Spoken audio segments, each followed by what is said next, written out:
Welcome to another deep dive. We take a bunch of sources and extract the good stuff for you. This time, well, we're tackling Heinrich Cornelius Agrippa and his 3 books of occult philosophy. A massive work, for sure.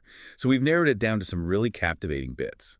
Think of it as a fast track into the mind of Agrippa back in the 16th century. Yeah, Agrippa lived in a time, before we had all these strict categories like science, religion, magic. What's so cool is how he blends all these things together.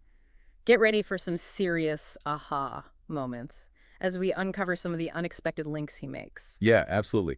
And the backdrop to Agrippa's work is this kind of volatile political landscape. Early 16th century, you see this in his dedications. Dialogue on Man and Triple Way of Knowing God, both to the Marquis of Montferrat. He's basically saying thanks to the Marquis for the support during some, well, pretty unstable times. It's really a shame that Dialogue on Man is lost to us. I mean, who knows what insights we could have gotten from that. So in 1516, Agrippa and his family, they're actually living in Cassel under the Marquis's patronage. Seems like his circle was working hard to find him some solid ground. And during this time, he starts lecturing theology at the University of Turin. The thing is, these lectures might have focused on, get this, the letters of St. Paul. It's something he really dug into during his time in England. So we're seeing him as this scholar leaning towards theology, trying to find his way in a pretty turbulent era. And that actually connects to the broader intellectual trends, right? I mean, theology was king back then. Even someone interested in what we'd call the occult, they often had a solid base in religious thought. And then, boom, 1517, completely out of left field, Agrippa becomes the court physician for Duke Charles III of Savoy. Remember, no formal medical training. What's the takeaway for our listener there? It's not just the biographical fact, right? It's what it says about how expertise was seen back then. The boundaries we have today, non-existent. A guy with a background in theology and philosophy. He could become a duke's physician. That really tells you something about the intellectual climate of the time. Yeah, porous boundaries for sure. And Agrippa wasn't just about getting patronage or focusing on scholarship. He stood up for what he thought was right, and very publicly, too. Oh, absolutely. This case with the woman accused by the Inquisitor Nicholas Savin, that's where you really see Agrippa's character. Knowing it could bring him down, he steps in. He had this reverence for truth, that's what our source calls it, and that's what drove him. Almost like a David and Goliath thing, right?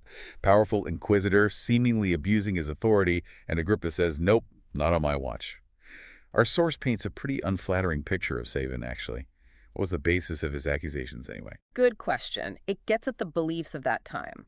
Savin was leaning hard on the Malleus Maleficarum, the hammer of witches, and this thing called peripatetic theology.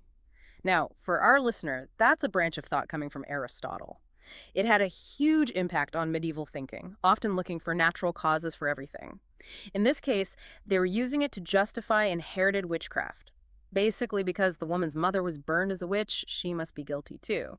Sounds crazy to us now, right? Totally flawed logic, but it shows how they twisted things back then. And Agrippa, he fought back hard. He wrote a scorching letter to the judge, a new one who'd replace the one who died. The letter's amazing.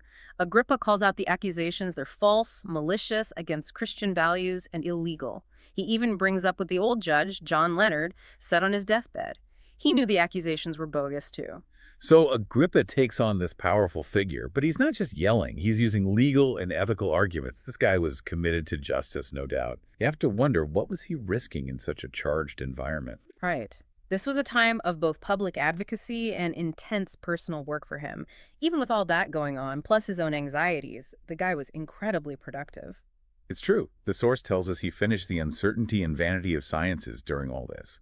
Big critique of how knowledge worked back then.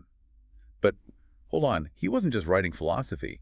He was doing some pretty hands-on and potentially dangerous stuff, too. Right, like what? This is where it gets interesting.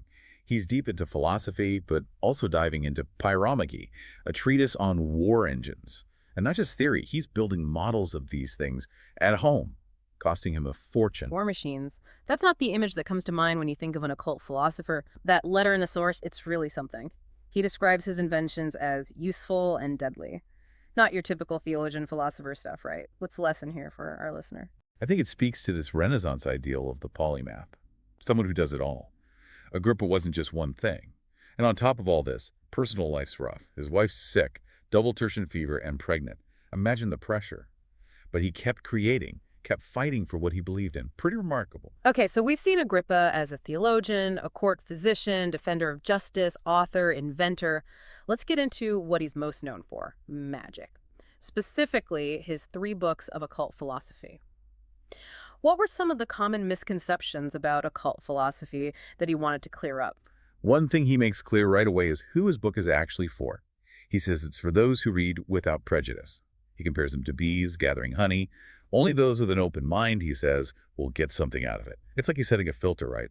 Clever way to approach a touchy subject, but he doesn't shy away from some of the weirder stuff, does he? He's upfront about including things he might not even agree with.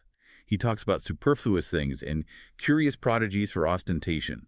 Basically, the flashy, less practical side of magic. He puts it in there, but doesn't necessarily endorse it. Think of it as a complete catalog. He's showing the whole range, even the parts he finds less useful. Showing the whole picture. But what about the heart of it? What did Agrippa believe was the true purpose, the good that could come from magic? This is where he gets really interesting. He argues that magic, done right, is not just good, it's crucial for good. He lists things like preventing bad things from happening, breaking curses, healing, getting rid of illusions, protecting life, honor, fortune. And here's the kicker. He says you can do all this without offending God or harming religion. Pretty bold claim back then. Big statement, especially given the church's view on magic. He's basically saying there's a virtuous kind of magic.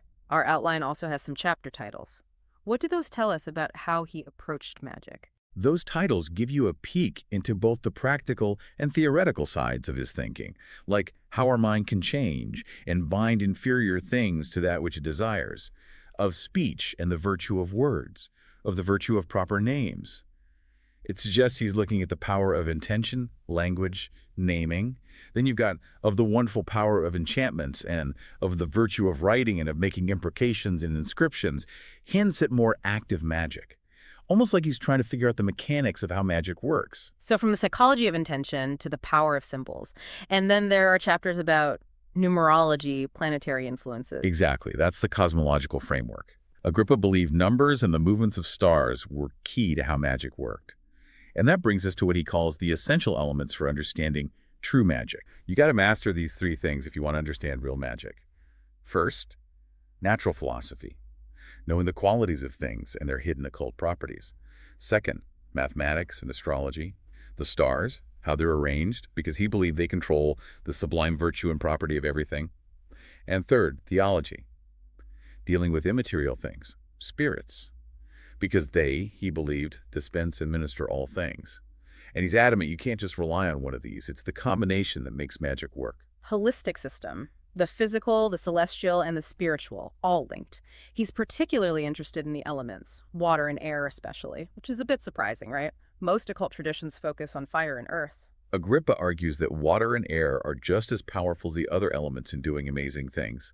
He's big on the importance of water for all life. No plants, no animals without it. He sees water as having this seminary virtue, especially for animal seed, which he calls manifestly waterish. Even plant seeds, they need moisture to sprout. So water's not passive, it's active in creating life. Active in creation. What about air? He doesn't go as deep on air here, but including both water and air shows that he sees them as working together, part of this dynamic system in nature. And this leads into his idea of a unifying force in the universe. The spirit of the world.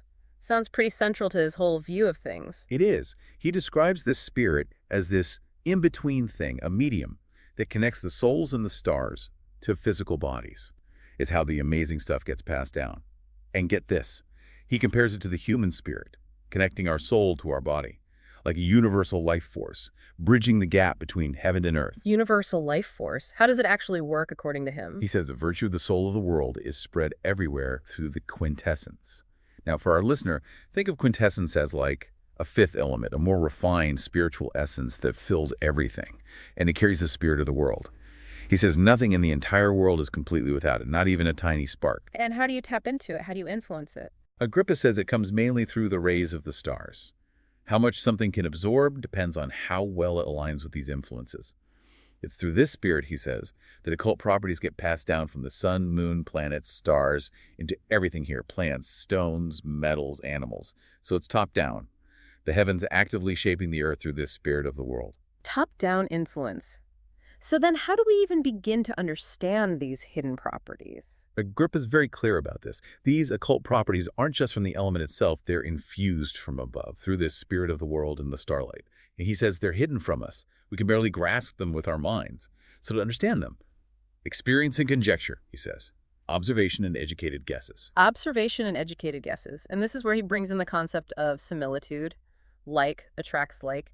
How does that play into understanding these hidden virtues? This is a big one for occult philosophy. He says everything's drawn to what's similar, not just in terms of the hidden virtues, but in terms of the element itself. Like salt. Leave something with salt for a long time, it becomes salty. Any active force, he argues, tries to make what it acts on similar to itself. Think of animals, how they eat food and turn it into flesh, not something totally different like a plant. So like attracts like is a universal rule, not just for physical things, but for these hidden qualities too. Makes sense. It's about finding those correspondences, the things that resonate with each other. And this friendship in nature, it's not just about stuff, right? He talks about sympathies between plants and animals, too. Oh yeah, he gives some great examples. The olive tree and myrtle, they love each other. Olive and fig too.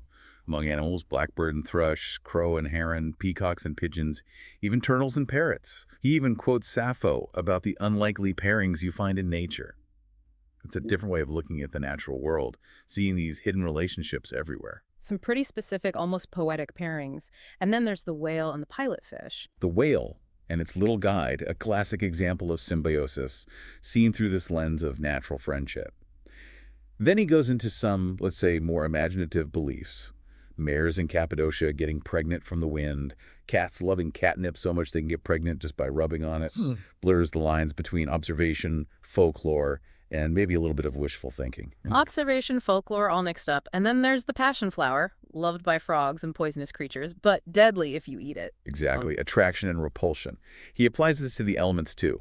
Fire and air are buddies, earth and water too. They support each other. So it's not just about individual things, but about the basic building blocks of reality having their own relationships. Building blocks of reality having their own relationships. And the flip side of this friendship is enmity, right? Antipathy. Right.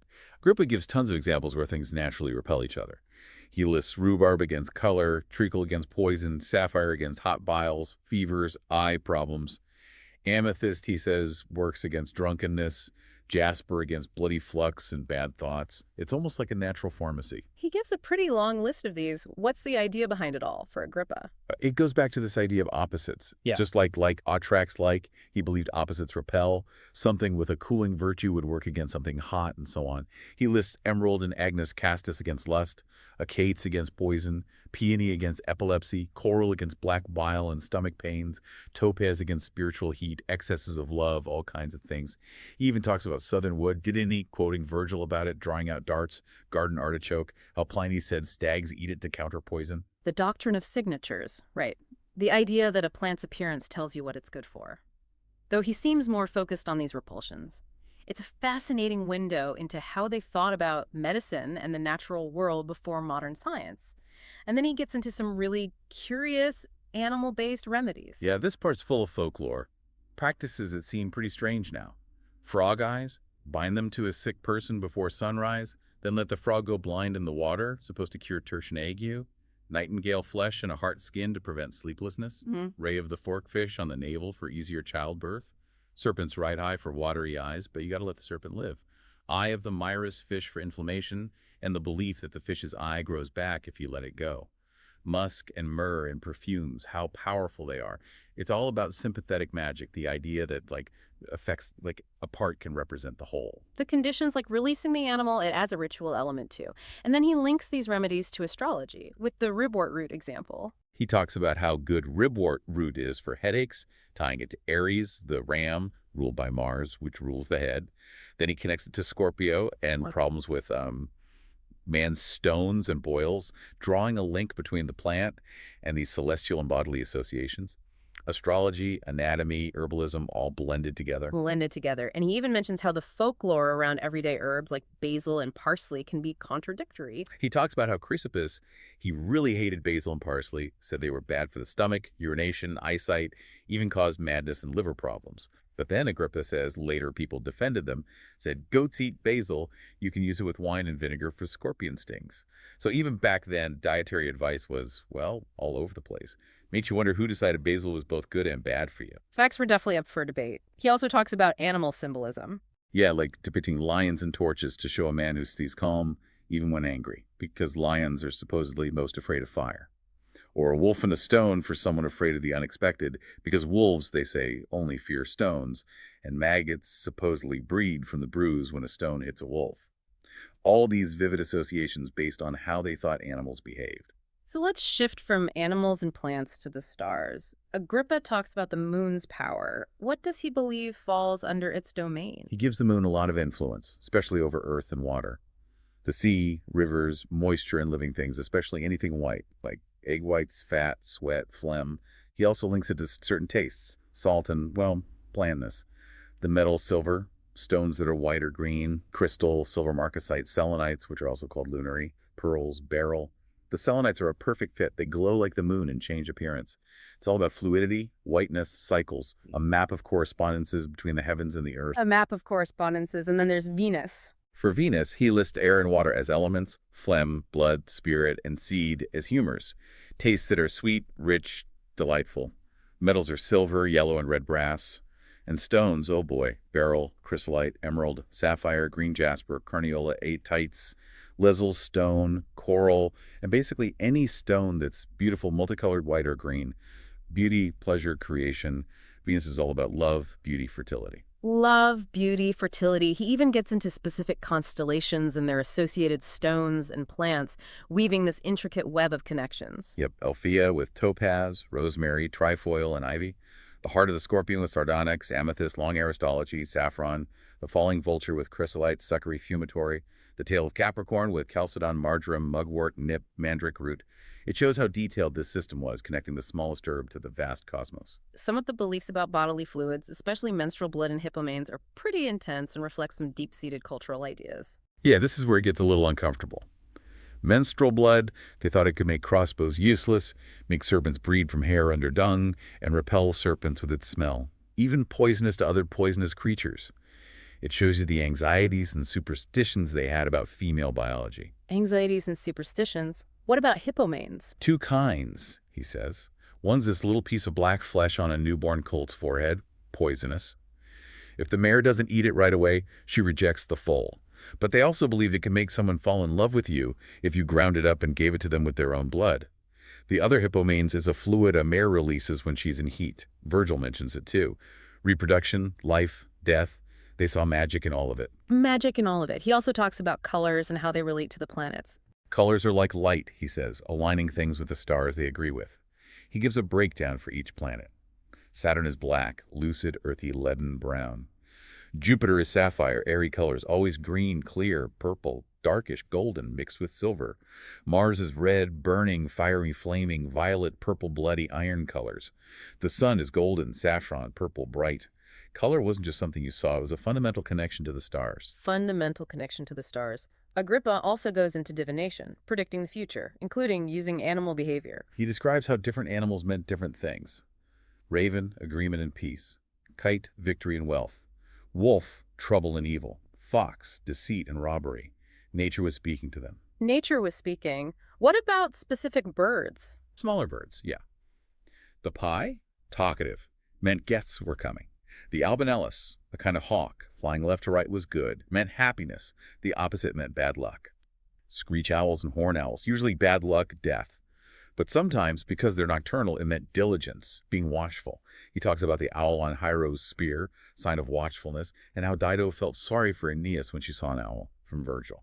So even with the same bird, the behavior, the context, changed the meaning. Changed the meaning. The swan was different. The swan was all good, Yeah. delicious, associated with Venus, sacred to Apollo, and lucky for sailors because it never drowned.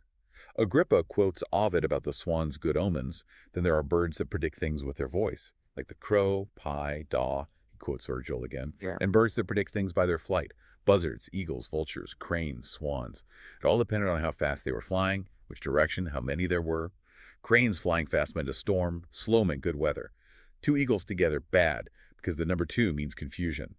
It was complicated. He had to really watch and understand what they thought each animal meant. Careful observation. Agrippa also talks about divination using sacrifice and other omens. Examining the insides of sacrificed animals was a big deal. Weird stuff, like a second head on the liver, that was a strong sign. Yeah. He quotes Lucan on that. He also mentions other ways to predict the future, like dropping melted metal into water and seeing what shape it makes, oracles, comets. He even mentions Pliny's writings about comets. He also hints at the oracles in those added magical texts, so there were lots of different methods they used. People were always looking for meaning, trying to figure out what was going to happen. Looking for meaning, Agrippa then gets into the power of emotions. He believes strong feelings, especially when fueled by imagination, could actually affect things.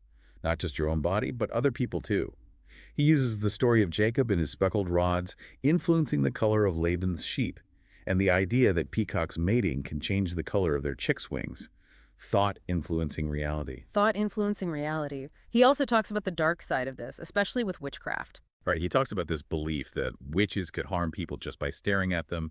He mentions Avicenna, Aristotle, Algazel, Galen, all these big names. He compares it to diseases spreading through the air and the basilisk killing with its gaze. He even mentions stories about women in Scythia, Illyria, and Tribali who can kill people with angry looks. Intense negative emotions, they were really afraid of that power. It's a world where thoughts and feelings aren't just internal, they can affect the world around you. He also brings up spiritual powers and divine knowledge. He briefly talks about Solomon's knowledge of demons from Josephus and what Celsus Africanus wrote about the Egyptians believing demons controlled parts of the body. But he says divine knowledge is way more powerful. It gives you true virtue, cleanses your mind of errors, beats evil spirits. Relying only on worldly things, he thinks, leads to deception. So while he acknowledges all these spirits, he says divine wisdom is the strongest and most reliable source of power. And this leads to his emphasis on keeping sacred knowledge secret. He's really big on silence and secrecy when studying divine things. He quotes Mercury, Plato, Pythagoras, Porphyrius, Orpheus, all these guys. He even includes Orpheus's oath of silence for initiates. He says only those with true understanding, piety, belief, authority from holy rites or nature itself, and divine favor, only they can attract spiritual powers through prayer, consecration, all that. Anyone who tries without those qualities will fail and anger God. You need the right disposition, the right authority to mess with sacred stuff. The right disposition, the right authority. He then talks about the idea of one God worshipped under many names by different cultures. He explores this idea that the Gentiles, even with all the different gods, were actually worshiping the same God. Different names, different aspects, Pluto, Jupiter, Phoebus, all the same being. He quotes Valerius Renus on this. He also mentions Pliny's view that because we're mortal, we divided the divine up based on our needs, Jupiter for faith, Apollo for looking ahead, Minerva for wisdom, all these different gods, but ultimately one source. One source, which leads him to Kabbalah and the names of God. Agrippa gets into Kabbalah, sees these names as representing different powers and influences of God in the universe, like a super detailed map of God, each name a different function. He starts with Ihia, the name of the divine essence, the highest level, Sether, the crown, connected to God the Father. He explains how it influences things through the seraphim, the prima mobile, how it gives being to everything, with the intelligence Metatron as a kind of go-between. Then he talks about the seventh name, Tetragrammaton Sabaoth, or Adonai Sabaoth, God of hosts. Associated with Nisa, triumph, victory, it signifies God's eternity and justice, influences Venus through the principalities, promotes zeal, righteousness, vegetation.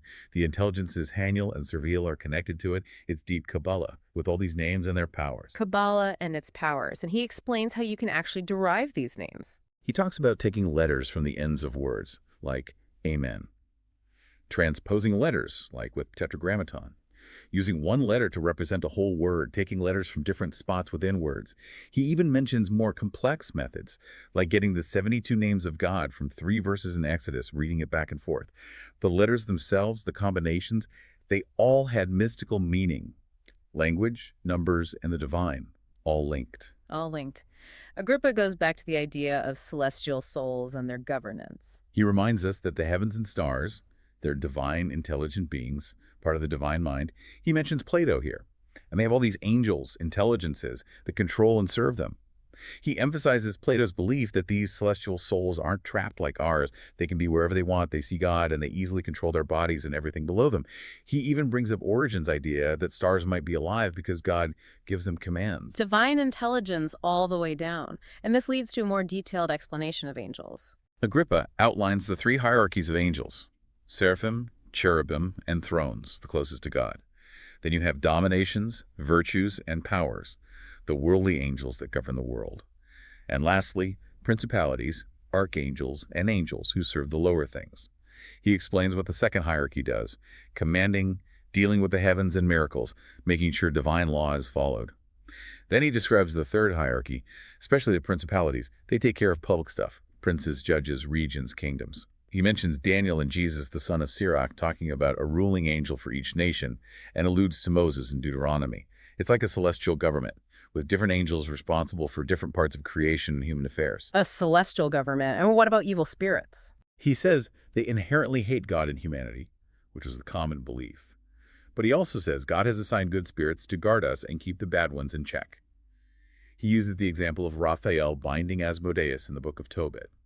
He also mentions Hesiod's account of 30,000 immortal spirits of Jupiter on earth, watching over people, making sure justice and mercy are upheld, good versus evil, a cosmic battle with good spirits protecting us. And then he lists the specific spirits associated with the zodiac signs and planets. Yeah, like Malkandale over Aries, Asmodel over Taurus, and so on for all the signs. He also mentions John's revelation, connecting the 7 spirits before God's throne to the 7 planets, and the 12 angels at the gates of the heavenly city to the 12 signs. Everything's connected. He also brings up something called the animastical order. What are those? It's the level after the blessed spirits, what Hebrew theologians call isim, meaning strong and mighty men, and Gentiles call heroes or demigods. Agrippa, quoting Fulgentius, says they weren't good enough for heaven, but too important to be just earthly. He gives examples like Parappas, Hippo, Vertumnus, those in-between figures in mythology. Semi-divine figures. He also talks about earthly rulers being called gods. He explains that princes and priests, because they rule by divine permission and laws, are also called gods.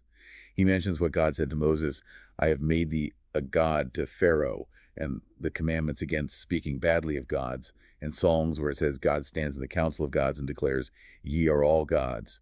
It's about the idea that earthly rulers have divine authority. And then there's Agrippa's concept of divine birth, but not in the usual sense. He's not talking about physical birth here. He says true divine birth comes only from God. The Son is like the Father, a universal generation.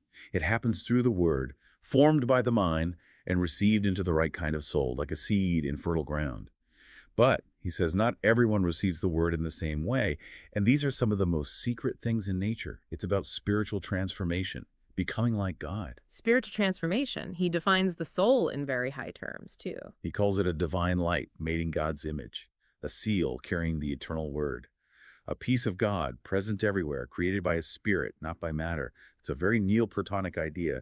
The soul is a spark of God within us. Spark of God. Agrippa then uses the analogy of musical harmony to describe the ideal state of the body. The body's elements, humors, spirits, when they're in perfect balance, it's like a beautiful piece of music, everything in harmony. But if something disrupts that balance, too much, too little, accidents, bad diet, it creates discord, sickness. He even says that even good influence from the stars can be bad if your body's already out of whack. So health is harmony and sickness is discord. And he lists some of the negative effects associated with different planets. He says Saturn can bring you down, anguish, melancholy, madness, despair. Jupiter can make you greedy and tyrannical. Mars, angry and arrogant. The Sun, prideful and ambitious. Venus, lustful and deceitful. The stars can mess with your emotions and behavior if you're not balanced. Not always benign. He then talks about the soul's faculties, the mind, reason, and how they deal with the body and the world. The soul can reach up to the intellect through contemplation, or down into the senses, where it gets pulled by earthly desires and emotions. Reason can engage fully, either through logic and argument or self-reflection. He mentions this peripatetic idea of the possible intellect, which can think independently without relying on the senses. In the end, he says reason's in charge of how the soul processes everything from the mind, senses, nature, the body. Reason keeps you balanced. He then talks about this strange idea, divine frenzy, madness as a path to spiritual growth. He describes it as a state that takes you beyond normal thinking. Two kinds. The first, from the Muses, inspires poetry, art, science through imagination. The second, from Dionysus, uses rituals, purification, to make the soul a vessel for divine spirits, leading to happiness, wisdom, and prophecy. He mentions Bacchus giving oracles to the Boeotians, Epimenides to the people of Cupolis, the Sibyl Erythea to the Trojans, inspired madness as a way to get divine knowledge. He also talks about true dreams, dreams sent from God, as opposed to regular dreams. He calls them theopemptoi, God-sent dreams. Often happen when you're waking up or even when you're fully awake. You might hear a clear voice telling you what to do. He also talks about an invisible spirit surrounding you in your sleep without touching you, but with a sound, and it brings you freedom. Or a bright, calm light closing your eyes while you can still hear and understand what the gods are saying and doing. It's a very different kind of dream. Definitely different. He also mentions ecstasy and the soul leaving the body. He says that when you really focus on divine things with deep intention, it draws the soul towards spiritual wisdom, away from the senses and the body. He mentions Plato's idea of the soul actually flying out of the body in this state, and he used the example of the priest of Calamia from Aurelius Austin, who seemed dead and felt no pain when he was burned and wounded. Transcendence. Okay, so we're back and ready to dive even deeper into Agrippa's 3 books of occult philosophy. Yeah, this is at the final section. We've been at this for a while now, and Yeah, I've got to say, this is dense stuff. Even for our deep dives, this is pretty intense. it really is. Agrippa doesn't hold back. I mean, he covers just about everything you can think of, from the basic elements of earth, air, fire, water, all the way to the hierarchies of angels and demons and Right, and so our listener who wanted to get the core ideas without having to wade through centuries of occult philosophy, we're getting to the so what of it all. Absolutely. We've walked through a lot, haven't we? We started with Agrippa's view of the natural world and all of its hidden workings.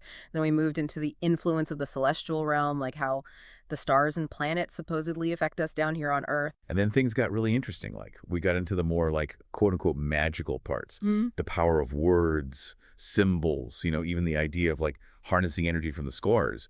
And oh yeah, let's not forget about the whole world of spirits and intelligences. Right. And we even touched on how all of this knowledge from different fields, like natural philosophy and math and even theology, was all connected for Agrippa.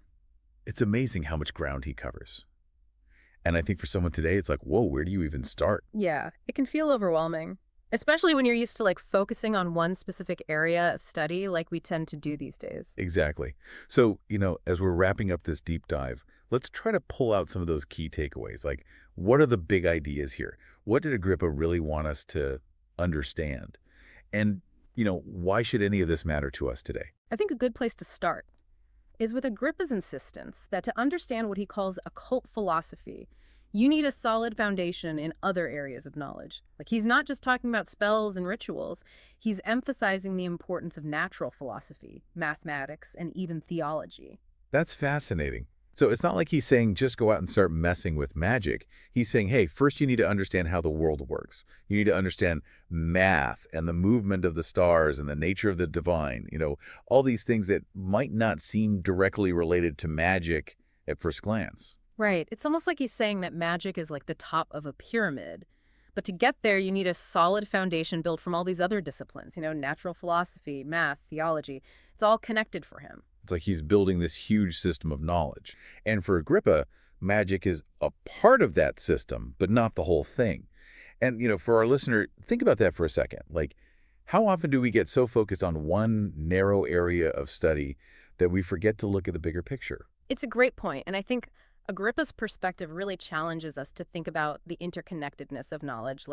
We often compartmentalize things today. Science over here, spirituality over there. But Agrippa's saying, no, it's all part of the same web. You can't truly understand one without the other.